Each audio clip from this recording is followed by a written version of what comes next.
읽겠습니다. 시작. 여호와의 말씀이 다윗의 아들 요나에게 임하니라. 하나님의 말씀이 누구에게 임한다? 요나에게 임한 거예요. 성경에 보면 마태복음 12장 38절 요나의 표적밖에 없다라고 얘기하거든요. 우리 주님께서 요나의 표적밖에 없다. 악하고 음란한 시대에 요나의 표적밖에 없어. 요나의 표적을 보려면, 정확히 보려면 요나서를 딱 보지 않고서는 정확히 이해가 안 갑니다. 요나서 계속 보겠습니다. 2절 너는 일어나 저 큰 성읍 니느웨로 가서 그것을 향하여 외치라. 그 악독이 내 앞에 상달되었습니다 하시니라. 아멘. 외쳐라. 악이 그 뜻을 찾다. 너희들 이 니느웨 성에 가서 회개의 복음을 선포해라. 회개를 선포해라. 그런데 뭐라 그럽니까? 요나가 여호와의 얼굴을 피하려고 일어나 다시스로 도망가려 하여 욥바로 내려갔더니 마침 다시스는 가는 배를 만나지라. 여호와의 얼굴을 피하여 그들과 함께 다시스로 가려고 뱃삼을 주고 배에 올랐더라. 근데 어떻게 합니까? 요나가 얼굴을 피합니다. 제가 이 성교학 시간에 배웠던 거예요. 성교하지 않으면 아주 하나님 고난을 주신다. 고통을 주신다. 이렇게 얘기를 하거든요. 요나서를 오늘 이 말씀을 통해서. 제가 요나서를 딱 보면 볼수록 그 메시지가 아닌 거예요. 아, 메시지가 너 성교 안 하면, 너 순종하지 않으면 너 고난받는 거야. 너 왜 너희 가장 힘든지 알아? 너 그때 말씀을 순종하지 않았어요. 근데 주님이 너 주의 종 되라고 했잖아. 그렇게 해석을 해버리면 굉장히 힘들어지는 거예요. 요나서는 그런 말씀이 아닙니다. 하나님의 주권과 하나님의 계획과 이 구원은 하나님의 주권과 하나님의 계획과 하나님의 법률 안에 있고 모든 구원은 당신께 속해 있다는 것을 정확히 주님이 보여주신 사건이거든요. 아멘? 그리고 너희들은 구원할 수 없어. 너희들은 원수를 사랑할 수 없는 존재야. 우리가 악한 하나님과의 마귀와 제가 오늘 이 말씀을 읽는데 순간 제 안에 하나님 말씀을 딱 주신 거예요. 아, 그렇구나. 하나님과 우리의 원수된 우리의 관계는 인간의 힘으로 풀 수 없구나. 왜? 원수니까. 사랑할 수 없는 존재니까. 누구만이 풀 수 있느냐? 사랑할 수 있는 존재만이 풀어요. 우리를 사랑할 수 있는 존재가 누굽니까? 우리를 창조하신 하나님 아닙니까? 그래서 하나님이 이 땅에 오셔야 되겠구나. 되는구나. 그런 말씀이 갑자기 제 말씀을 읽다가 방금 제 안에 딱 오는 거예요. 여러분 이 말씀은 뭐냐? 4절 볼게요. 여호와께서 큰 바람을 바다 위에 내리시니 바다 가운데 큰 폭풍이 일어나 배가 거의 깨지게 됩니다. 요나가 얼굴을 피하여 딱 갔는데 어떤 일이 일어납니까? 폭풍이 일어나요. 배가 거의 깨지게 됩니다. 이 말씀을 가지고 이제 너희들 선교하지 않으면 그 주님의 말씀 순종하지 않으면 이렇게 고난받아. 순종해. 분명히 어떤 의미 가운데는 믿으면 순종이니까 분명 의미는 있지만 오늘 이 요나서의 말씀의 의미는 절대 그렇게 풀 수가 없는 거예요. 아멘? 입장을 바꿔 생각해 주십시오. 아수르 민족이 어떤 민족입니까? 이스라엘입니다. 아수르 민족은요, 악한 민족이에요. 요나서, 그다음 다음, 2가 다음에 나옴이거든요. 한번 볼까요? 1장 3절. 이 나옴서는 뭐냐면 니느웨 멸망을 예언한 말씀이거든요. 니느웨가 아수르가 니느웨 성이 어디냐면 아수르의 가장 큰 성읍이거든요. 수도거든요. 이 아수르 민족이란 말이에요.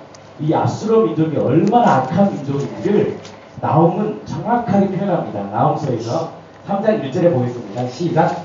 화 있을지어 피의 성이여 그 안에는 거짓이 가득하고 포악이 가득하며 탈취가 떠나지 아니하는도다. 이게 어떤 성이다? 아수르 민족 성이다. 이 성이 어떤 성인지 아냐? 거짓이 가득하고 포악이 가득하며 탈취가 떠나지 않은 곳이 뭐냐? 아수르 민족. 니느웨 성이라는 거예요. 2절 시작. 휘잉 하는 채찍 소리, 휘잉 하는 병거 바퀴 소리, 뛰는 말, 달리는 병거, 충돌하는 기병, 번쩍이는 팔, 번개 같은 창, 죽임당한 자의 때, 죽음의 큰 무더기, 우수한 시체여 사람이 그 시체에 걸려 넘어지니. 4절 이는 말씀의 마술에 능숙한 이모의 음녀가 많은 음행을 합니다. 그가 그의 음행으로 여러 나라를 유혹하고 어떤 민족이? 이 아수르 민족입니다. 니느웨 성에 있는 사람들, 이 민족들, 이 정치인들, 왕이 그의 마술로 여러 족속을 미혹하느냐. 자, 여기서 보면 이 주범의 큰 무덤이란 말이 있는데 아수르 왕 살만했을 3세. 저게서 바로 앞에 잘라낸 사람들의 머리로 뭘 했느냐면 저게 잘라낸 이 머리로 피라미드를 딱 쌓아버린 거예요. 여러분. 악한 민족 아닙니까? 말뚝을 박아가지고 불로 태워버려요. 여자의 옷을 다 벗겨버려요. 창녀로 만들어요. 이게 이 아수르 민족이에요. 여러분 사랑할 수 있을까요? 없을까요? 이스라엘 민족과 아수르 민족은 이 관계예요.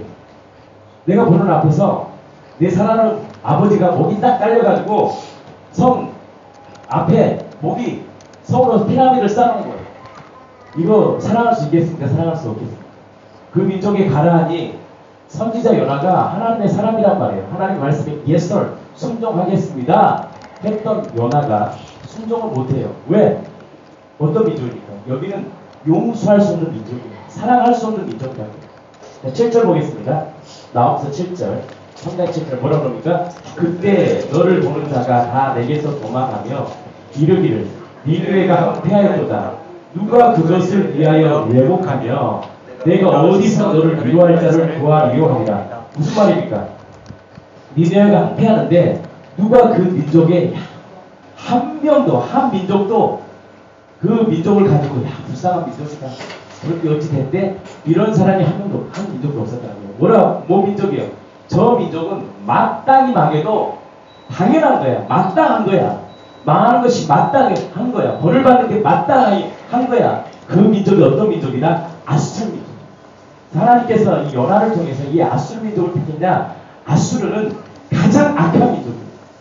용서받을 수 없는 악한 민족. 도대체 그 민족은 살 수 없는 진짜 벌을 받아야만 마땅한 민족이 어떤 민족이냐? 아수르 민족이에요. 하나님께서 여러분들에게 만약에 말씀을 주셨다면 갈 수 있겠습니까? 내 사랑하는 부모, 내 엄마를 내 아버지의 목을 쳐가지고 피라미드에 쌓은 그 모습을 보고 주님 제가 여기 있습니다. 주의 말씀을 가겠습니까? 하는 사람이 있겠냐고요.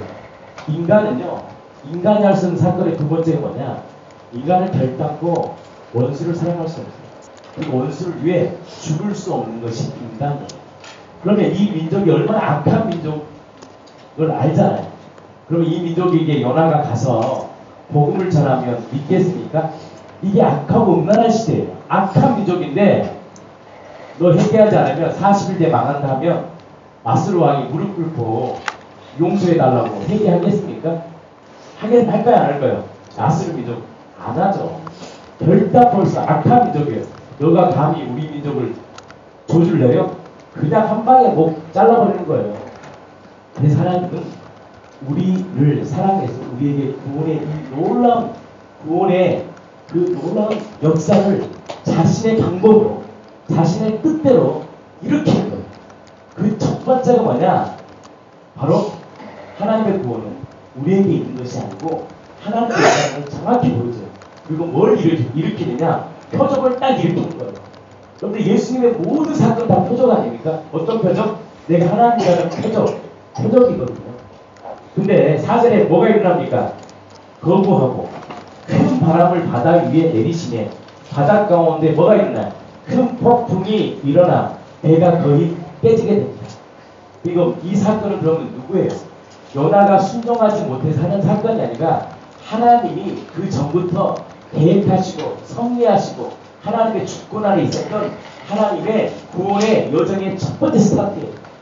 그리고 또 한 가지 인간은 결단코 원수를 사랑할 수 없다는 것. 그래서 이 율법의 완성을 누가? 예수님이 하나님이 사람으로 딱 오셔서 우리 안에 딱 완성을 일으킨 거예요. 그 사람이 뭡니까? 십자가의 사랑. 원수된 우리들. 도저히 물과 기름 원수되어서 하나님을 만날 수 없는 우리 존재. 그걸 안 하나님은 바로 자신이 표적이 되어서 죄덩어리가 되어서 우리를 위하여 십자가에 쳐드린 율법대로 십자가의 남에 달리고 그 피를 율법대로 쏟으심으로 우리의 모든 죄를 용서해 주신 거예요. 바로 바다에 뭐가 생긴 거예요? 큰 폭풍이 일어나면서 뭐야? 배가 거의 브레이크 깨져버린 거예요.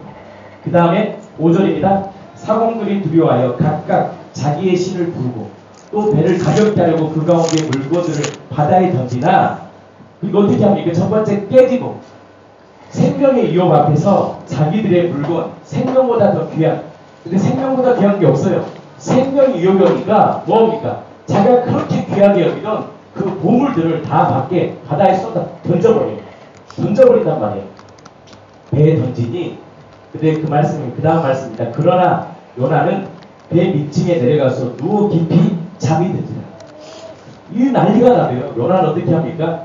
배 밑층에 내려가서 누워 깊이 잠이 들어요.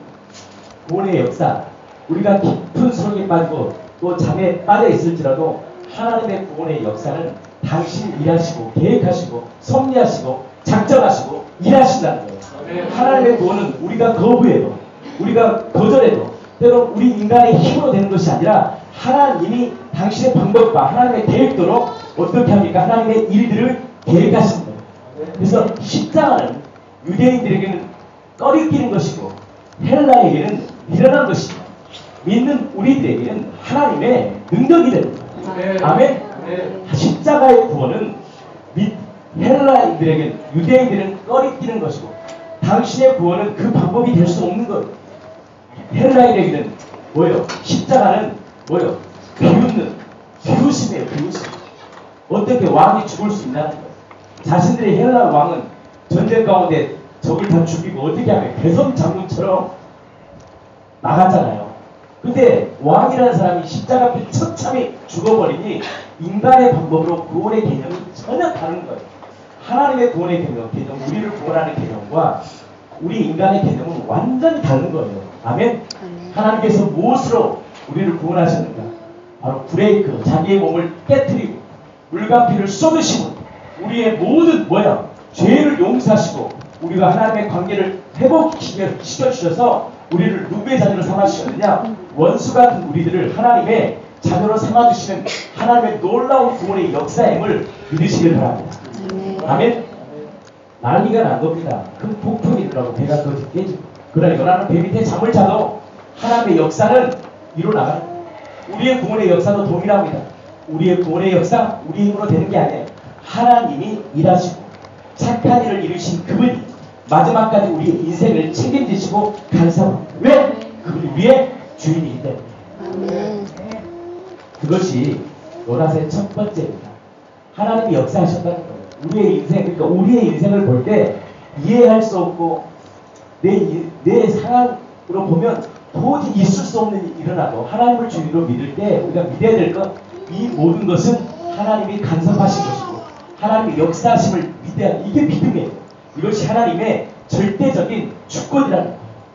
그리 아니하실지라도 왜? 나와 보여지는 것이 전혀 다를지라도 때로는 무화과의 잎이 마르고 포도잎의 열매가 무성하지 않고 감람나무의 소치가 없을지라도 하나님의 구원의 계획은 이루시고 작정하시고 일하신다는 거예요. 난리가 난 거 아닙니까?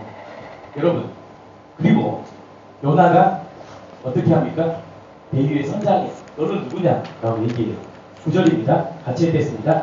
그가 대답하되 자신을 정체를 얘기해요. 나는 히브리 사람이요 바다와 육지를 지으신 하늘의 하나님 여호와를 경외하는 자로다. 요나가 믿는 하나님을 정확히 얘기하면 나는 히브리 사람이고 바다와 육지를 지으신 하늘의 하나님 여호와를 경외하는 자로다. 10절입니다. 자기가 여호와를 피한 줄 그들에게 말하였으므로 여호와의 얼굴을 피하는 줄을 그들에게 말하였으므로 이 말의 안에는 뭐가 있을까요? 바로 하나님이 명령하신 그 명령에 대한 내용이 나왔을 거 아닙니까? 내가 사실은 하나님이 이 아수르 민족을 어떻게 합니까? 심판하려고 하는데 내가 그걸 거부했다. 왜? 저 민족은 심판을 받아야 되니까. 거부했더니 하나님이 뭘 내리셨느냐? 큰 폭풍을 내리셨다. 이것이 인간의 간접이에요. 하늘의 간접 뭐예요? 하나님이 반드시 이 사건을 일으켜야 돼요. 심히 두려워하여 이르되 내가 어찌하여 그렇게 행하였느냐? 바다가 점점 흉흉한지라. 우리가 그에게 이르되 우리가 너를 어떻게 하여야 바다가 우리를 위하여 잔잔하게 되냐? 그래서 어떻게 합니까? 요나를 바다에 던져버려요. 그리고 17절 여호와께서 이미 큰 물고기를 예비하사 요나를 삼키게 하셨으므로 요나가 밤낮 3일을 물고기 뱃속에 있느니라. 밤낮 물고기 뱃속에 있다는 거야. 인간의 관점에 어떤 경우예요? 죽은 거고. 인간의 관점에 죽은 거 아니에요. 그 뱃속에서 무엇을 경험하느냐? 하나님이 우리에게 많은 고난과 환난과 시련이 있습니다. 근데 무엇을 우리에게 주고자 하냐? 고백하느냐? 2장 9절입니다. 아시겠어요? 시작. 나는 감사하는 목소리를 주께로 제사를 드리며 나의 소원을 주께 갖겠나이다. 뭐라고 합니까? 구원은 여호와께 속하였나이다. 이것이 요나의 감사의 기도의 절정이에요. 이 신학적, 요나서의 신학적 기초가 뭐냐? 이 고백이에요. 이 요나서를 쓴 하나님의 깊은 의미, 동기, 요나를 통해서 고백받고 싶었던 가장 큰 이 신학적 기초가 뭐냐? 이 고백입니다. 구원은 여호와께 속하였다는 거예요. 아멘. 내 방법대로 내 뜻대로 되는 게 아니고 내 의지대로 되는 게 아니고 요나가 뭘 경험하느냐? 이 진토 가운데 이 요나의 뱃속에 물고기 뱃속에서 결정을 뭘 경험하느냐? 아! 구원은 여호와께 속하였구나. 우리의 주님은 당신이구나. 주인이시구나. 나의 도움은 주님이시구나. 이것이요. 구원의 절정이에요. 나의 도움이 당신이네. 나의 모든 것은 주께 있네. 나의 삶에 안고 일어서는 나를 창조하신 주님이시네. 이것을 딱 고백하는 순간 10절 여호와께서 그 물고기에서 말씀하시며 요나를 육지에 토하니라. 잘피되는 역사가 일어난 거예요. 구원의 역사가 일어나버린 거예요. 그 진토 가운데 이 고백을 그토록 받고 싶은 거예요. 하나님 받고 싶은 게 다른 게 아닙니다. 나 하나님을 위해 죽겠습니다. 이건 두 번째 문제고요. 하나님은 우리를 통해 그렇게 받고 싶은 한 가지 뭐냐? 구원은 당신이군요. 우리의 주인은 당신이군요. 나의 안고 일어서는 아시는 분은 당신이군요. 이 고백이 있을 때 뭐라 하죠? 우리 안에 자유가 일어나요. 네. 이 구원이 딱 일어나는 거예요. 말씀하시매 요나가 육지를 토하니라. 하나님 내 인생의 고난은 언제 끝날까요? 하나님 내 인생의 이 고난의 여정은 언제 끝날까요? 언제 끝나냐? 한 가지입니다. 나의 모든 인생은 당신입니다. 나의 모든 삶의 주인은 당신입니다. 이것이 내 마음으로 믿어질 때 구원의 역사가 딱 일어나는 거예요. 아멘. 아멘? 아멘. 나는 그 은혜가 이 공동체의 있기를 축복합니다. 이게 머리로 하는 게 아니고요. 성령이 깨닫게 해주는 거예요. 그러면요. 나의 모든 인생을 이제 맡기는 거예요. 보이는 대로 판단했던 우리들, 보여지는 대로 판단했던 우리들이 이 구원이 정확하게 내 안에 딱 인증될 때 나의 인생을 기쁨으로 맡길 수 있는 나는 그 은혜가 있기를 축복합니다. 아멘. 자, 하나님 편에 딱 보겠습니다. 그럼 난리가 났을 거 아닙니까? 이게 그 당시에 큰 이슈일까요? 아니면 그냥 무덤덤한 사건일까요? 어마어마한 사건입니다. 평생 이런 폭풍은 일어난 게 아니에요. 여러분들 예수님의 사건은요 평생 우리가 경험할 수 있는 사건이 아닙니다. 예수님의 십자가 부활. 근데요 놀라운 사건이 일어나는 거예요. 이것이 지금으로 말하면 방송 탔겠죠. CNN부터 시작해서 난리가 났을 거 아닙니까? 여러분들 진짜는 어떻게 합니까? 진짜처럼 얘기하겠죠. 난리가 났다. 전라도 말고 난리가 났다. 나 생전 처음 이런 걸 처음 봤네. 뭔데? 나 세상에 이런 폭풍 처음 봤네. 세상에 배가 거의 깨져버렸네. 나 이런 폭풍 뭐. 근데 그 요나란 선지자가 이렇게 말하대. 만약에 아수르 민족이 40 동안 회개하지 않으면 40일 뒤에 심판한다. 그런 얘기가 들렸을까 안 들렸을까? 들어가는 거예요. 아니 그런 게 어디 있어 세상에. 얘 한 번도 못 봤잖아요. 그들이 다 보여주고 지금도 보여주고. 저 봐라 배. 저 배가 거의 다 깨져버렸어. 나 돈 좋아하는 거 알지? 내 정말 내 이런 몸을 좋아하는 거 알지? 나 살라고 이 몸을 다 버렸어. 배가 통 비어버렸어. 진짜네. 진짜네. 그랬던 그 요나가 3일 만에 살아났어요.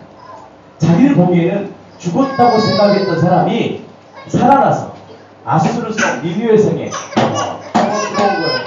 아니 요나가 무슨 멋진 양복을 입었겠습니까? 아니면 뭐 화려한 말을 했겠습니까? 근데 왜 표적이 되었느냐? 요나의 표적이 요나가 다 죽었다고 했던 그 요나가 어떻게요? 죽음을 깨뜨리시고 딱 살아났어요. 그러니까 이 아수르 민족들에게는 뭐예요? 이건 엄청난 사건이 된 거예요. 살아난 사람의 말은 무슨 말일까요? 신의 말이에요.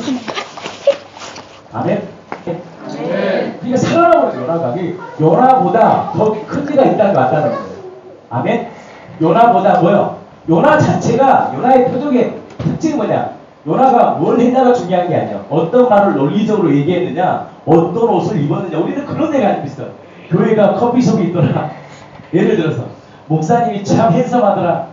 우리 교회에 은사 사역자가 있더라. 이런 데에 관심이 있는 게 아니라 요나 자신이 표적이 된 거예요. 요나가 물고기 뱃속에서 3일 있었으면 그 옷차림이나 그 얼굴이 사람 얼굴이었겠습니까? 그래요, 안 그래요? 근데 우리는요, 그 자신에게 관심이 없고 예수님에 관심이 없어. 예수님이 이루신 다른 것에 관심이 있는 거예요. 요나의 표적의 가장 큰 사건이 뭐냐? 요나 그 자체가 뭐예요? 살아난 거예요. 살아났으니까 그 말의 메시지는 뭐예요? 진리이고 사실이 된 거예요. 그가 복음을 전파한 거예요. 너희들 회개하면 살아나. 그런데 그것을 열정을 다해 한 게 아니고 살릴 길을 하루 밤만 낮에 갔으면 대충 했을까요? 적당히 했을까요? 열정을 다한 거예요. 대충 다니면서 얘기하고. 그런데도 놀라운 역사. 지금 역사 가운데 왕부터 모든 신하, 백성 또한 짐승까지 베옷을 입고 회개한 역사가 있었을 거 없을까요? 아수르 민족이 처음. 왜 그랬을까요? 이들이 회개케 하는 원동력이 뭘까요? 요나의 화려한 말발이 아니었단 말이에요. 열정적인 어떤 말이 아니었어요. 표정이. 요나가 살아났어요. 살아나니까 그의 말씀은 능력이 돼요. 그래서 이 세상 이 아수르 민족이 너희들을 정죄할 거예요. 왜? 요나보다 더 큰 이가 이 땅에 오셨는데 여전히 믿지 못하고 내 마음으로 살아 우리를 누가? 아수르가. 만약에 이 땅에 있다면 정죄할 거예요. 너희들 왜 그걸 믿지 못해? 바로 그분이 누구냐? 예수 그리스도. 창조주가 표적이 되어서 사람으로 딱 오셨어. 죽음을 깨뜨리시고 인간이 그렇게 할 수 없는 사망 권세를 깨뜨리시고 부활하셨는데 그 부활하신 주님이 우리를 위해 십자가에 죽으신 이유가 우리의 주인 되고 싶어서 우리 안에 들어오고 싶어서 우리의 모든 삶의 주인 되고 싶어서 이 땅에 오셨는데 그 메시지를 듣지 않는 너희들은 악한 민족이야. 이것을 선포한 거예요. 아멘. 할렐루야. 그래서 이 구원을 일으키기 위해서 하나님이요 어떻게 한 거예요? 하나님의 표적을 당신의 방법으로 일으킨 거예요. 아멘. 나는 이 공동체가 이 요나의 표적을 붙들기를 축복합니다. 창조주가 사람으로 오셔서 성경대로 죽으시고 성경대로 부활하신 이유는 뭐냐? 우리의 주인 되고 싶어서. 수고하고 무거운 짐진 늘 우리가 결정되고 우리가 판단하고 우리의 마음대로 살아가는 우리들 인생 가운데 내가 너의 주인이야. 나를 믿어. 그것은 뭐냐? 말로 한 게 아니라 직접 자신이 표적이 되는 거예요. 뭐대로? 예언대로, 약속대로, 말씀대로 표적이 되는 거예요. 우리를 죽으셨어. 내가 너의 주인. 이것을 아는 자예요. 이제는 어떻게 살아가느냐? 나를 위해 사는 인생이 아니라 복음을 위해 살아가는 인생이 된다. 나는 그 애가 이 공동체의 일들을 예수님의 이름으로 진심으로 축복합니다. 요나는요 참 특징이 있습니다. 복음은 전했어. 근데 아수르 민족을 사랑했어. 요나의 특징. 근데 이 율법의 완성을 율법의 완성이 뭡니까? 사랑합니다. 그 사랑은 누구만이 할 수 있느냐? 우리를 창조하신 하나님만이 하실 수 있습니다. 그래서 이 율법을 누가 이루시냐? 이 땅에 오셔서 예수님이 이 율법을 우리가 원수되었을 때 하나님께서 우리를 사랑하셨습니다. 물과기로 아수르 민족 같은 민족이 우리의 왜? 버려운 심판은 지옥이잖아요. 우리는요 백자냐 차이에요. 우리가 악한 자거든요. 하나님을 떠난 악한 내 마음대로 사는 내가 주인 되고 하나님처럼 살아가는 우리들에게 하나님이 이 땅에 오셔서 요나의 표적을 통해서 우리를 하나님의 주인 되어 주셨던 나는 이 예수 그리스도를 여러분들의 마음에 주인으로 모십니다. 여러분들 안에 맞습니다. 요나서가 고백했던 것은 구원은 여호와께 속했습니다. 그럼 하나님이 우리에게 고난을 주시지 않습니까? 너 맛좀 봐라, 욕 좀 얻어봐라 이런 거 아니에요. 이 고백 받고 싶은 거예요. 선이야, 너의 인생의 주인이 나야. 왜 내 입으로 살려고 그러냐? 이거 깨닫게 하려고 하는 거예요. 요나가 그 물고기 뱃속에서 그 고통 가운데 정말 뭘 고백했구나. 아, 내 마음대로 되는 게 아니야. 내가 도망가고 내가 거절해도 내가 거부해도 하나님의 구원은 이 놀라운 하나님의 역사를 경험하고 신기하잖아요. 이 고백을 하는 순간 물고기에 말씀하시는 요나의 육지를 하나님 그토록 우리에게 받고 싶은 고백이 이거예요. 당신은 나의 구원자이시다. 나의 주인이십니다. 이것이 마음에 믿어질 때 우리 안에 이 역사가 있는데 진토에서 자유케 되는 역사가 있습니다. 환란에서 자유케 되는 이 구원의 역사를 경험하는 거예요. 아멘 되십니까? 이어기 시대에 요나의 표적 다시 한번 말씀 나누겠습니다. 표적이 없느니라. 게다가 밤낮 사흘 동안 큰 물고기 뱃속에 있었던 것 같이 인자도 밤낮 사흘 동안 땅속에 있으리라. 요건 12장 39절에서 40절 말씀. 지금 시대는 진리와의 전쟁이다. 진리는 사실이니까 진리이다. 하나님이 창조주시니 진짜다. 하지만 지금 시대는 어떠한가? 사상, 문화, 이데올로기가 무섭다. 그 자체를 전혀 생각지 않는다는 것이 큰 문제이다. 진리는 진리보다 우선으로 두지 않는다. 얼마 전에 동성애 합법화 반대 집회에 참석한 적이 있었다. 그냥 집에서 매체를 통해서 보고 느꼈던 거랑은 현장에서 하는 체감 온도가 달랐다. 특히 젊은 세대는 동성애의 심각성이나 문제에 대해서는 별 관심도 없다. 나한테 직접 피해가 오지 않으면 상관없다는 식이다. 그래서 청소년들에게는 그 동성애자들의 인권을 보호하고 예지 치료에 들어가는 재정, 국민들이 내가 내는 세금으로 써야 된다고 말하면 그제서야 우리가 피해를 보는군요. 수긍을 한다는 것이다. 겉으로 보기에는 성소수자들을 위한 인권보호라는 포장으로 가려져 있지만 실상은 악하고 음란한 세대임을 다시금 깨닫게 하신다. 이토록 세상은 진리의 기준이 없다.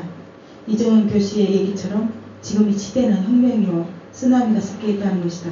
진리에서의 자유는 초점 싸움에서 이기는 것이다. 악하고 음란한 세대가 표적을 구하나 선지자 요나의 표적밖에는 없도다. 요나의 표적이 십자가 부활을 예표한다는 말씀을 처음 들었을 때 깜짝 놀랐다. 보통 요나의 사건을 사명받은 자가 불순종하면 하나님께 징계를 받으니 사명에 순종해야 한다는 식으로 해석했었다. 복음의 비밀이 이 안에 숨겨져 있었구나. 요나를 통해서 하나님의 역사하심을 볼 수 있다. 깊은 잠에 빠져도 하나님이 일하신다. 구원의 역사를 이루시는 하나님. 며칠 전에 저랑 은석이랑 굉장히 좀 많이 힘든 시간이 있었거든요. 제가 엎드려서 기도하는데 도저히 상대방은 제가 용서가 안 되고 그게 시키면 그 상황 원수 상황인데 하나님이 제 입에서 기도를 하는데 악을 악으로 갚지 말고 복을 빌라 이 기도를 제가 하고 있더라고요. 제 힘으로 한 게 아니었어요.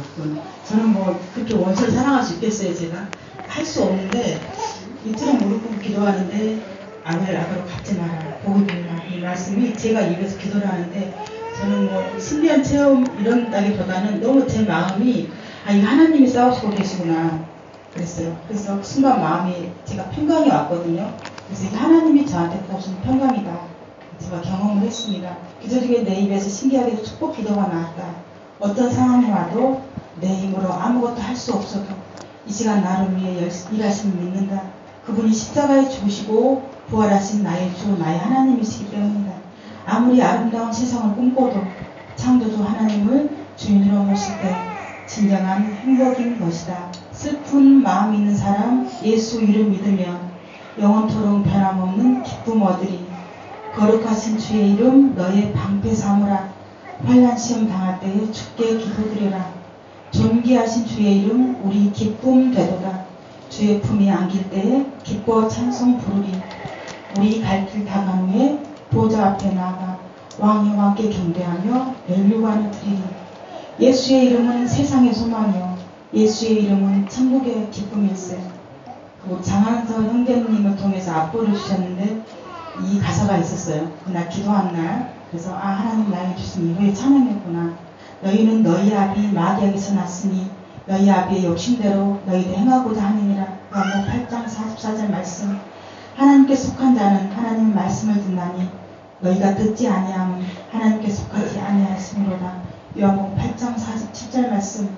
본질상 마귀의 자녀인 우리들을 2000년 전 십자가에 죽으시고 부활하셔서 다 이루시고 하나님의 자녀 삼으신 주님, 내 안에 살아계셔서 지금 이 시간도 함께 하시는 주님, 순간순간 마귀의 불화살에도 우리의 초점은 죽도록 주님만 바라봐야 할 것입니다.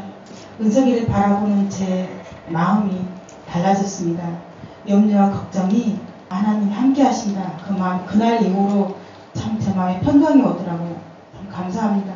설령 다 이뤄도 당신은 나의 주, 나의 하나님이시기 때문입니다. 아멘. 진리를 알지니 진리가 너희를 자유롭게 하리라. 요한복음 8장 39절 말씀.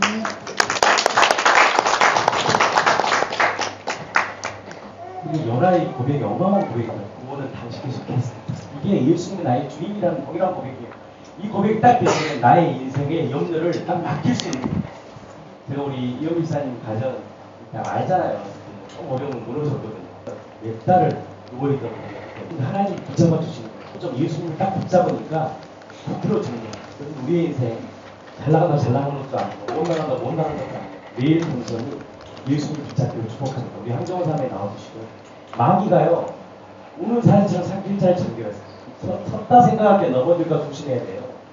마귀가 지금 무균실이 아니기 때문에 끊임없이 부활하신 주님을 바라고 우리가 동행하지 않으면 이 주대시가 안 돼버리는 거예요. 부활을 알아, 십자가를 알아, 일곱 귀신이 들어와 버리는 거예요. 오히려요 더 전보다 못한 삶을 사는 거예요. 전에는요 하나님을 생각하면 막 가슴이 뜨고 교회를 생각하면 가슴이 뜨고 주님 앞에 드리는 것이 너무나 기뻤고 어느 순간 이 부활을 알고 나서는요 뭐 율법이잖아 뭐 이거는 아니잖아 뭐 이런 이상한 것이 들어와 버리는 거예요. 교회 안에. 여러분들요 서기관과 바리새인의 의보다 더 낫지 않냐면 결단으로 정리에 들어가지 못한다고 말씀했어요. 아멘? 이게 성경의 말씀이잖아요. 오히려요 자유가 진리가 주는 자유보다 방종이 낫고요. 아니 여러분들 방종 절대 아닙니다. 진리는 복음 안에서의 자유예요. 예수님 안에서의 자유라고요. 나는 그 예수님 안에서의 그 진리가 주는 자유와 기쁨을 누리는 저와 여러분들을 축복합니다. 마귀는 뭘 주냐? 생각을 넣어줘. 성령님도 생각을 넣어줘요. 어떤 생각? 말씀에 생각을 넣어준다. 네? 같이 한번 계속 말씀 나눠보겠습니다. 계속해서 하나님께서 주시는 생각이 율법을 통해서 복음을 완성시키는 거지. 그러니까 복음을 통해서 율법을 완성시키는 거지. 복음을 통해서 율법을 폐하는 게 아니거든요. 복음이 들어올 때 지키지 못한 율법이 완성이 되는 거예요. 복음이 들어왔는데 방종이 일어난다. 이거는 일곱 귀신 들어간 사람보다 더 악함이 사실은 저희를 거거든요. 이게 목사님 그런 말씀하시는데 왜 그럴까 보니까 복음이 들어와서 율법이 넉넉히 이기는 것이 돼야 되는데 복음이 들어와서 율법을 무시해버려요. 일곱 귀신 들어와 버리는 거예요. 사랑 때문에 기꺼이 순종하는 게 돼버리는데 정말로 그 고객을 만나는 건 너무 부담스럽잖아요. 근데 사랑하는 사람 만나는 건 너무 기쁨이잖아요. 만나는 것인데 사랑 때문에 즐거이 순종이 돼버려야 되는데 이거는 믿음 하면서 율법을 던져버린다. 제게 오늘 답답함이 무엇입니까? 라고 사실은 제가 했는데 오늘 저 토요일날 새벽에 저한테 주시는 말씀이 순종하지 않냐, 복음을 전하지 않느냐고 있었고 두 번째 사실은 이 메시지가 저한테 있었어요. 이 여러분이 그렇습니다 라고 얘기한 게 아니라 사실 나한테 하는 비춰지는 말씀이거든요. 아 그렇구나. 내가 그러고 있었구나. 넉넉히 기쁨으로 순종하는 게 돼야 되는데 복음이라는 미명하에 방종이 일어난다. 이거는 내가 그랬구나. 그러니까 마음 안에 답답함이 있었구나. 그리고 동일하게 지체하는 부분들. 아 주님이 성령의 생각을 넣어주시는데 제가 그 지체했을 때 그 하나님 앞에서 막 탄식으로 저한테 오시는 그 답답함. 그리고 우리 송영미 형제님이 그 답답함. 그래서 마귀도 생각을 넣어주지만 하나님도 생각을 넣어주시고 예수님도 생각을 넣어주시는 거예요. 근데 마귀가 넣어준 생각은 우리가 즉각 반응하고 가는 게 완전 길처럼 대로처럼 시스템화 되어 있는데 하나님 주신 생각에는 지체를 하는 거예요. 하기 싫거든. 하기 싫으니까 하기 싫은 사람 아예 덮어서 던져버리고 그 다음에 성령 민감한 사람 엎드리는 거예요. 근데 예수님처럼 성령에 물이 들어간 사람은 바로 순종하면서 나아가는 거예요. 그러니까 장성한 분량으로 예수의 인생을 사는 그런 역사가 우리 안에 일어나더라고요. 그래서 사실은 이제는 이 말씀이 계속 선포되면서 성령에 대한 부분들이 참 민감하게 되더라고요. 그래서 제가 아시는 어떤 마음의 중심이 정말 하나님 앞에 귀한 어떤 여자 전도사님이 계세요. 지금은 이제는 교회 집사를 섬기고 계시는데 하나님 앞에서 선하고 귀한 중심으로 늘 서 있어요. 그러니까 중심이 얼마나 귀한지입니다.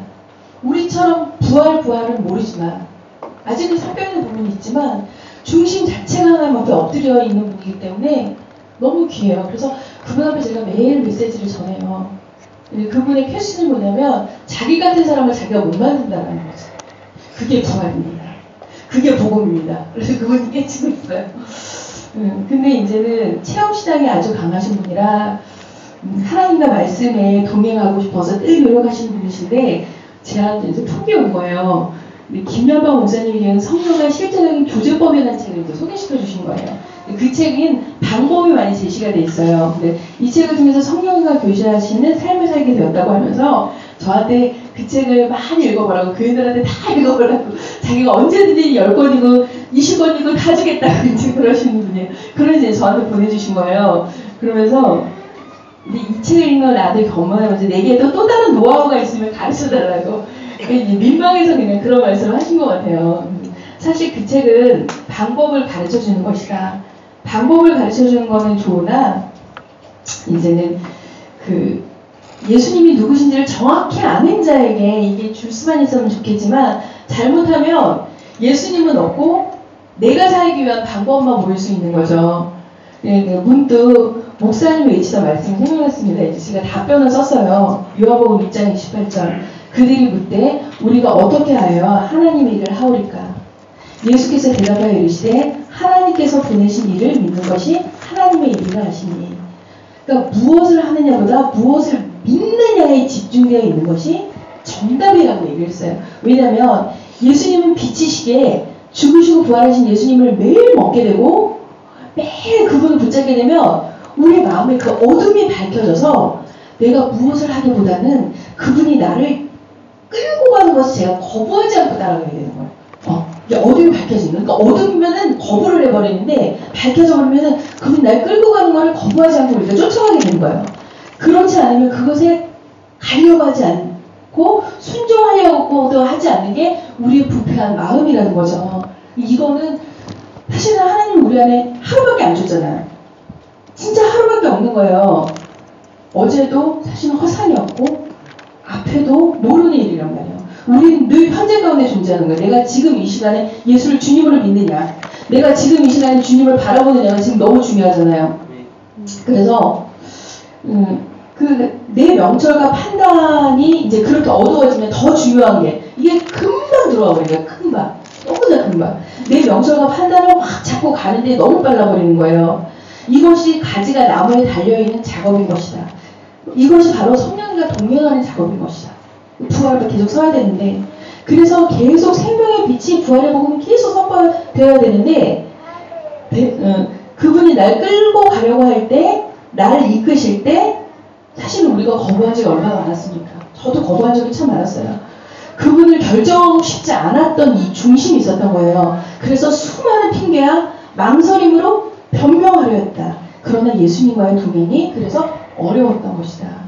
우리에게 하루에도 수많은 생각이 들어온다. 나의 느낌과 생각과 판단과 명철을 사는 것이 너무나 익숙한 인생들이라 이런 우리의 마음 안에 마귀가 생각을 통해서 때로는 불안사를 싸버려요. 근데 어떤 생각이 들어오고 우리가 그걸 던져버리면 되는데 이것에 딱 동의해버리면 그대로 이제 열매가, 지옥의 열매가 오는 거죠. 시기, 미움, 판단, 분노, 서운함, 원망, 답답한, 분노. 그러니까 이것들이 바로 알아채게 되면 바로 알고 쳐내버리게 되는데 이것을 파악하지 못하게 되면은 마귀가 우리 마음에 이제 줄이를 틀어버려요. 딱 앉아버리는 거예요. 그러니까 불화살은 그러니까 이것은 또 어떻게 쉽게 들어오냐면은 공동체랑 떨어져 있을 때 더 많이 들어와요. 공동체랑 떨어졌다는 것은 그냥 말씀의 교제가 끊어질 때, 공동체랑 말씀의 교제가 끊어질 때, 마치 얼룩말 무리에서 얼룩말이 홀로 떨어져 있을 때 맹수가 공격하는 것과 같다. 이놈이 이제 딱 들어보면 엉덩이에 본드를 붙이고 우리 마음에 딱 안착하려고 그러는 거야. 이게 머리는 아는데 이게 마음이 안 되는 거야. 머리는 그게 아닌 거 아는데 이게 안 되는 거예요. 그러면서 아주 심각한 상황에는 이제 그 인정하지 않아. 쟤 때문에, 이 문제 때문에, 이것 때문에, 돈이 없어서 이것 때문에 막 하는데 이제 그래도 좀 있으면 그래 내가 주인 됐지. 하지만 이거를 이제는 인정하고 싶지 않은 거예요. 내가 주인 돼서 그랬는데 이걸 인정하고 싶지 않은 거예요. 이것에 잡혀서 결국은 앞으로도 못 가고 뒤로도 못 하고 이제 꼼짝 못 하게 되는 거예요. 그래서 나중에 이제 혼매에 잡혀버리는 거겠죠. 급기야 공동체를 떠나게 되고 급기야 예수님도 떠나고 급기야 대마처럼 될 수 있다는 거죠. 방법은 무엇인가? 부활하신 주 앞에 서는 것이다. 그러나 한 번 잡히면 이 세력에 강해서 쉽지가 않다. 그럼 방법은 무엇이냐? 김선호 목사님이나 우리 담임목사님 항상 그러잖아요. 성령 충만한 사람을 만나십시오. 공동체로 나오십시오. 공동체 가운데 나오는 것이다. 공동체 가운데 나오는 것밖에 방법이 없어요. 그래서 교회에 한번 나오는 사람, 매일 새벽 기도를 드리는 사람은 영적인 파워 승리가 틀려요. 하나님은 우리에게 공동체를 주셨다. 이제 우리는 홀로 존재할 수 없다. 우리는 함께 있어야만 살 수 있는 존재가 되었다. 진짜로 우리가 함께 있어야만 살 수 있는 존재가 됐어요. 그래서 신약의 단어는 나는 여호와 앞에 기도하, 구약의 단어는 나는이지만 신약의 단어는 우리는이거든요. 우리에게 일용할 양식을 주옵시고 우리의 죄를 사해해 준 것처럼 우리의 싸움, 우리로 존재하는, 예수 그리스도를 통해서 우리는 우리로 존재하는 양식 자체가 양상이 틀려졌어요. 그런 우리로 존재하는 자가 나로 존재해버리면 이제 큰일 나는 거예요. 우리로. 예수가 주인된 공동체 안에서 우리가 존재해야 되거든요. 그래야만 예수님의 삶을 살 수 있는 거예요. 파풀한 삶을 살 수 있는 거예요.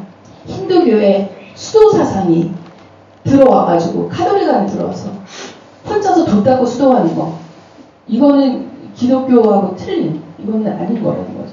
이제 우리는 우리로 존재하는, 삼위일체가 존재하는 방식처럼 우리도 예수가 주인으로 존재하는, 말씀이 중심이 돼서 존재하는, 예수가 주인 돼서 존재하는 이 우리가 살아가는 방법이죠. 마귀의 생각을 넣어준다. 그러나 성령님도 생각을 넣어준다. 즉 성령의 감동이다. 말씀이 가는 생각이다. 불순종의 자녀인 우리는 우리의 생각에 즉각 반응하면서 순종에 빠르지만, 마귀한테 순종에 빠르지만 하나님의 순종에는 느리다. 어둠 가운데 코를 박고 있으면 하나님이 주시는 생각이 불편하고 거부스럽다. 아예 들으려 하지도 않고 점점 감각이 사라진다. 제가 추석 때 홈비가 왔었어요. 이게 알잖아요. 이렇게 들어오는 생각에. 그러면서 이제는 내가 예수가 주인이 돼서 그래. 근데 이제 그게 어제 막 공동체 말씀 가운데 있을 때 연기처럼 사라진 거예요. 내가 왜 그 생각을 했지? 정말 너무 감사하더라고요. 진짜로. 근데 그게 안착해서 주리를 털면 안 되는 거야, 이제는. 그러면은 이제는 열매들이 일어나는 거예요. 답답함, 서운함, 속상함, 막 판단, 증오, 막 들어오는 거예요. 절대적으로 예수만 바라봐야 되는데. 그러나 빛 가운데 있으면 그분이 나를 통해서 하시려고 하는 일들을 알아차리고 거부하지 않는다. 빛 가운데 있는 것은 무엇인가? 말씀 가운데 있는 것이다. 예수님이 충만한 것이다. 공동체 가운데 있는 것이다. 성령님이 하시는 일을 거부하지 않는다는 것은 바로 주의 뜻대로 행한다는 것이다. 주여 주여 하는 자만 천국에 들어갈 것이 아니요 아버지의 뜻대로 행하는 자가 천국에 들어간다고 했다.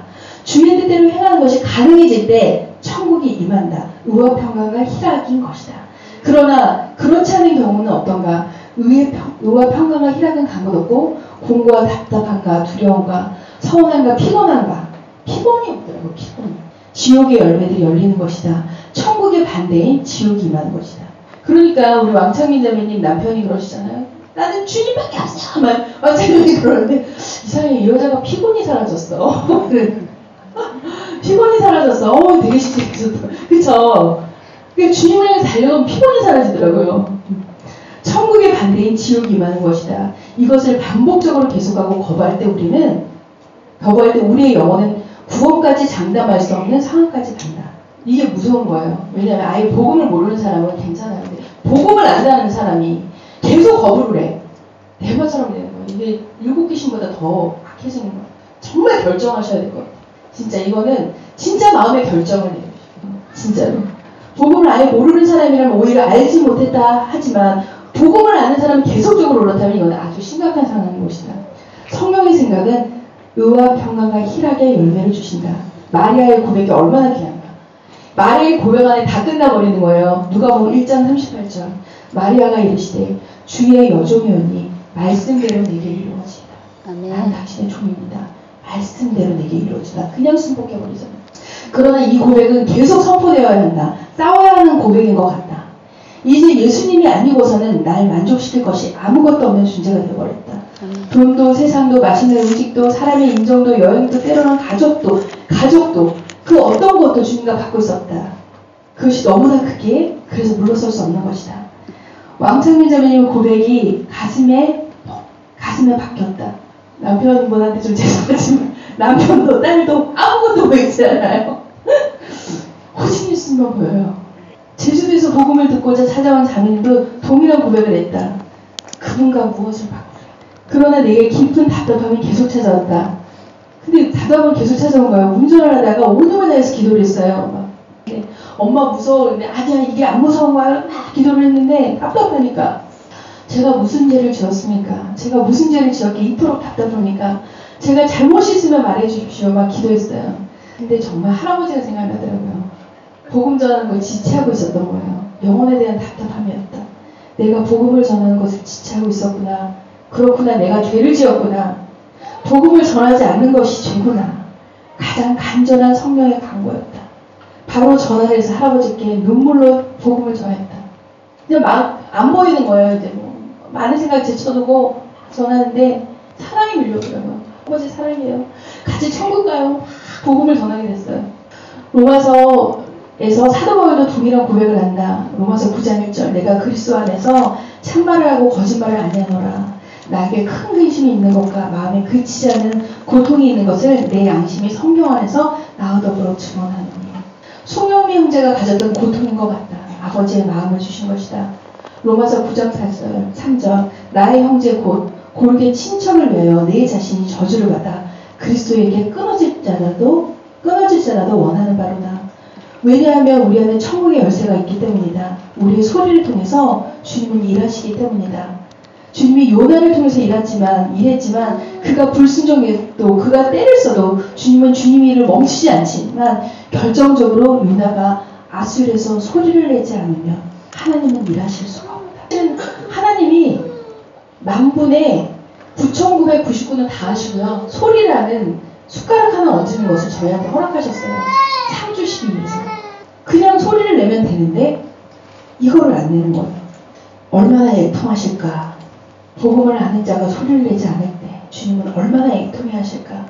이것과 같은 악함이 있을까. 그러나 사단은 우리의 입을 풀어막으려 한다. 부활을 깨닫고 부활을 누려. 그러나 소리는 내지 마. 그러나 복음을 알면 알수록 우리는 입을 다물 수가 없다. 복음을 받는 자도 복음으로 살지만 복음을 전하는 자도 복음으로 살기 때문이다. 사도 바울의 고백처럼 우리 또한 예수님께 갇힌 자이다. 이걸 느끼면서 내가 예수님 앞에 갇혔구나. 귀뚫린 종인 것이다. 종인 것 같지만 진정한 자유가 있는 자이다. 이 답답함을 주시며 감사했다.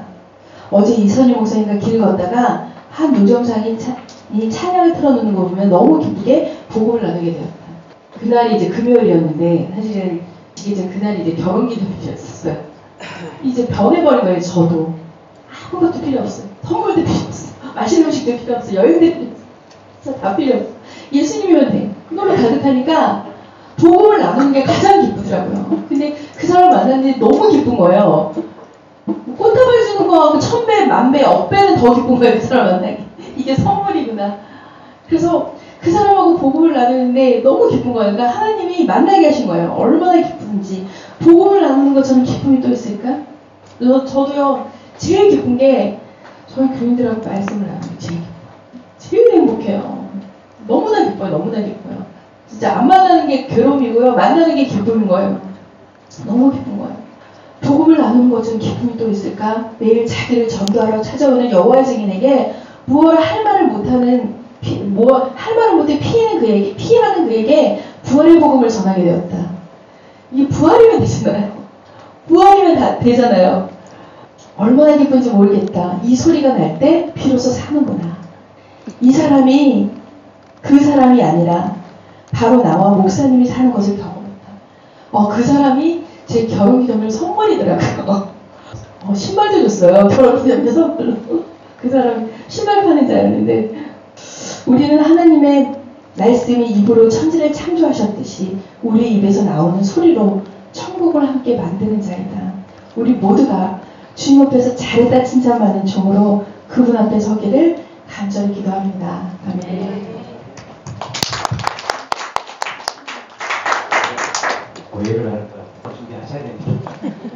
다음에 큰일 나기를 본질을 얘기하는 거, 본질을 얘기하는 거. 여행 안 가란 말 아십니다. 본질을 얘기하는 거. 무엇이 우선순위냐. 그게 빠지면 여행을 가도 행복하자. 꽃다발 줘도 행복한 게 아니에요. 이런 거지 것들을 한다면 꽃다발 안 줬습니다. 생각보니 그러면 안 되는 거예요. 그 다음에 본질을 얘기하는 거, 본질. 우리 교회가 무슨 공역주의다, 뭐 아주 폐쇄적인 게 아니라 건드리는 거예요. 예수가 빠진 가정은 없어요. 오직 예수로 충만하게 될 때 나머지는 덤으로 주는 하나님의 은혜입니다. 그래서 제가 나는 편지 쓰는 걸 되게 좋아해요. 그날 밤에 1시간 동안 다른 건 쓸 수 있는데 편지 쓰는 건 너무 어렵더라고요. 그래서 음악을 딱 틀어놓고 사랑이란 이승철 노래 들으면서 편지를 썼다. 마음이니까 마음을 주는 거니까요. 아무도 없어 그리 아니하시고 난 우리의 모든 삶이 주님으로 충분하기를 축복합니다. 고난을 받고 있나요? 그 시간이 하나님의 예정 가운데 있는 시간인가. 정말 예수님이 나의 생명 주신 분이잖아요. 자기 아들을 아끼지 아니하시고 우리 모든 사람을 위하여 내어주신 이가 어찌 그 아들과 우리에게 모든 것을 주지 않겠습니까? 여러 가지 깊은 잠에 빠져도 하나님의 가정의 역사는 이루어지고 있다는 거예요. 아멘? 구원은 당신께 속한 거예요. 아멘.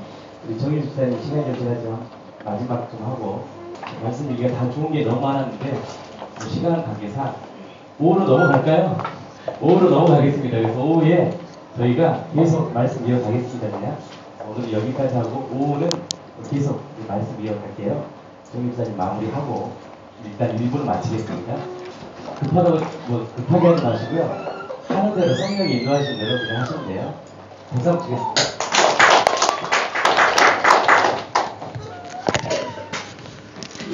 아시는지가 우리가 그 세상이라는 프레임 안에 다 가짜다 이렇게 하고 이제 하나씩 예수님을 알아가면서 저도 마찬가지로 그러는데 순간에 초점상을 하다 보니까 이렇게 예를 들면 좀 쉽게 이해하실 것 같은데 이스라엘 백성들이 애굽에서 나오잖아요.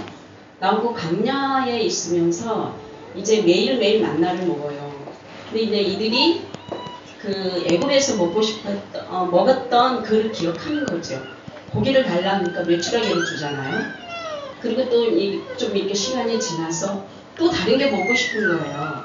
부추. 그러면서 계속 이들이 불만을 쏟아내는데 예굽에서 살았던 그것을 자꾸 느낌과 감정 거기서 먹었던 그 생활을 자꾸 미련을 버리지 못하잖아요. 우리가 세상에서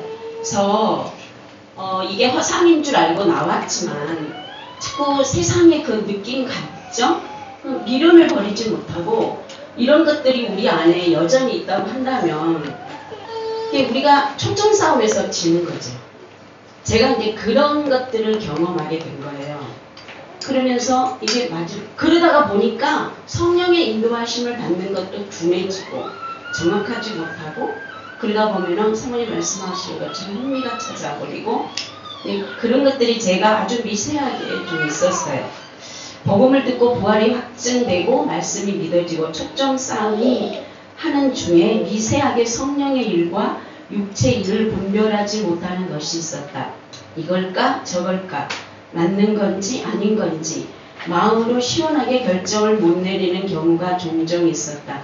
어느 날 말씀 앞에 있을 때 제가 이제 로마서 8장을 읽고 있었는데 진리를 알지니 진리가 너희를 자유케 하리라. 근데 이 진리에서 제 눈이 떠나지를 않는 거예요. 그래서 제가 이렇게 쭉 보니까 마귀, 우리가 마귀의 자식이었잖아요. 우리가 거기서 나왔잖아요. 그런데 진리에서 자유를 완전히 우리가 진리에서 자유가 그 자유를 경험하려면은 마귀가 어떤 것을 준 것을 알아야 되겠다. 그럼 마귀가 왜 세상이잖아요. 근데 그런 거를 제가 그러네. 진리와 마귀가 여기서 같이 예수님께서 말씀하고 계시네. 그러면 흑암의 권세, 마귀가 지배하고 있는 이런 것들이 가짜네? 제가 읽게 된 거예요. 그러면서 우리가 이제 계속 요나의 표적밖에 없다고 목사님 계속 이렇게 선포하셨는데 계속 내 안에서 그걸 인정할 때까지 성령이 나한테 계속 물으시는 거예요. 정말 내가 진리냐? 정말 내가 진리냐? 길이요 진리요 생명이신 분을 내가 믿고 알고 있는데 왜 자꾸 이렇게 물으실까? 근데 제가 이제 이 물음이 마음의 내 중심에서 고백하는 것을 듣고 싶은 그 분의 마음을 우리가 뭐 다 알잖아요. 제가 그거를 못하는 거예요. 중심의 고백을 원하시는 예수님께 마음으로 답하지 못한 채 몇 날이 지나고 마음 깊숙이 숨어 있는 것을 꺼내시듯 세상 이론과 가치관으로 형성된 견고한 진, 망상, 이제 이것이 허상인 것을 인정하느냐? 이제 뭐 점점 더 가까이 나를 막 이렇게 점점 더 가까이 인정할 거를 원하시는, 그리고 내가 즐기냐? 보이는 것이 진짜이냐 믿고 사는 세상에서 보이지 않는 내가 정말 진리가 맞느냐? 이것을 사람들에게 당당하게 말할 수 있느냐? 지금 우리가 뭐 동성애 거대한 쓰나미가 몰려온다, 이거 가짜잖아요. 이게 가짜잖아 이게. 그러니까 다윗이 고백한 것처럼 1000만인이 둘러있어도 내가 두려워하지 않는다. 네. 내가 인정할 때까지 모르셨던 악하고 음란 세대 가운데 요나의 표정만이 진리임을 더 선명하다. 3일째 되는 날 목사님 계속 선포하셨는데 입장하셨어요. 진리는 사실이니까 진리다. 제가 거기 앞에 맞습니다. 주님. 진리십니다. 이건 다 가짜입니다. 제가 그때 정말 고백하게 됐어요. 반평생을 훨씬 넘은 인생을 마귀에게 속고 살았다. 이렇게 속고 살았을까? 진리 대신 예수님을 아는 것만큼, 믿는 것만큼 성령님은 일하신다. 세상은 전부 다 허상이다. 전부 다 가짜이다.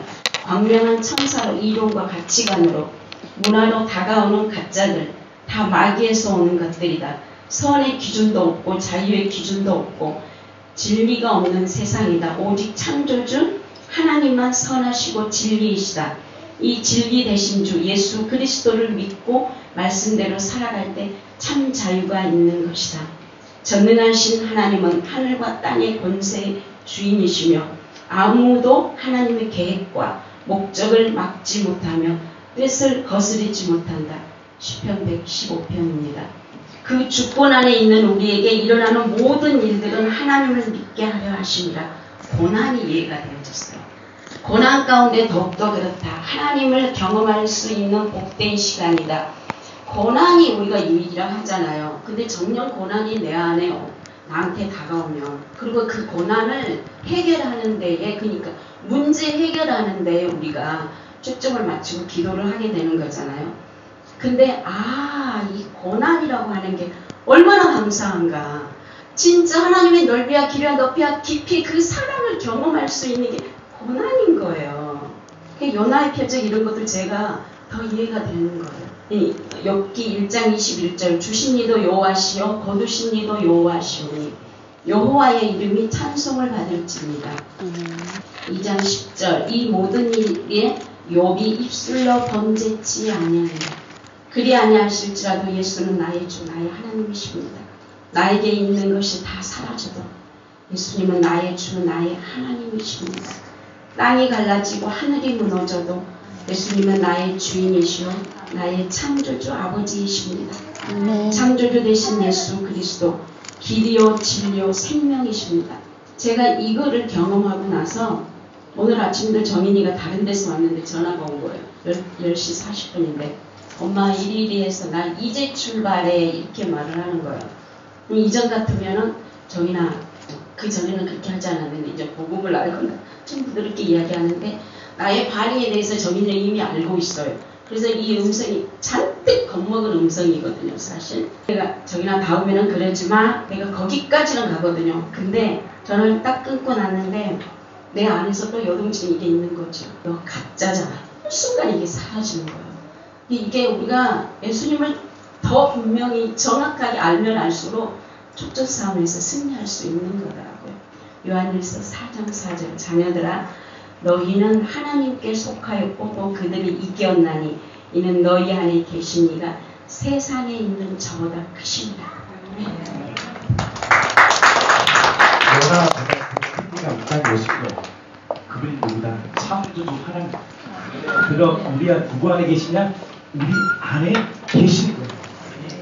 그 은혜가 이 공동체 안에 있기를 축복합니다. 기도합니다.